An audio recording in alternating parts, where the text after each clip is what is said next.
আপনারা দেখছেন একটা গেল আপনার এই যে একটা দেখছেন এটা গেল ওপেন আইসক্রিম বানানোর। এই যে আপনারা এই যে এটা দেখছেন, এটা হলো সম্পূর্ণ যে আইসক্রিম রাখে যে আপনার ওপেন যে আইসক্রিমগুলো আছে, ওপেন আইসক্রিমগুলো এরা ভিতরে দিয়ে রাখে, তখন এগুলো আইস হয়ে যায়। আইস হওয়ার কারণে তাকে আপনার এগুলো প্রোডাক্টগুলো দেয়, সেল করে।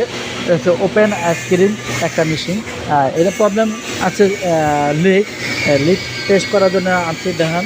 সাধারণত যে আইসক্রিম মেশিনের যে অনেক কিছু থাকে, আপনার দেখেন একটা ছোটো কম্প্রেসার, এটা কন্ডেন্সার, আর এই যে এই বারোটা, এই যে বারোটা, এই পাশে কিছু চেম্বার দিছে আমার যে প্রোডাক্টগুলো রাখার জন্য যে কিছু পরিমাণ ঠান্ডা হবে। আর এটা গেল আপনি গেলো ওপেনার যে এই যে গোল যে আপনার ইয়াটা দেখছেন, এটা গেলো আপনি আইসক্রিম রাখলে পরে আইস হয়ে যায়।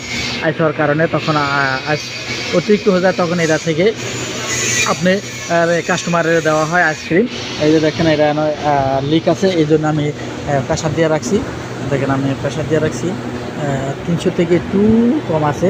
এটা গেল 410 গ্যাস আইস মেশিন। এটা গেল 410 ওপেন আইস মেশিনের, এটা 410 গ্যাস। আচ্ছা, দেখতে থাকেন। আমি লিক টেস্ট করার জন্য প্রেশার দিয়ে রাখছি। অবশ্যই লিক টেস্ট হলে কাজ শেষে আপনাদের জানাবো অবশ্যই। দেখতে থাকেন, যে আমার পেজে ফলো দিয়ে রাখেন, আপনারা অনেক কাজ শিখতে পারবেন এখান থেকে। থ্যাংক ইউ ভেরি মাচ সকলের জন্য।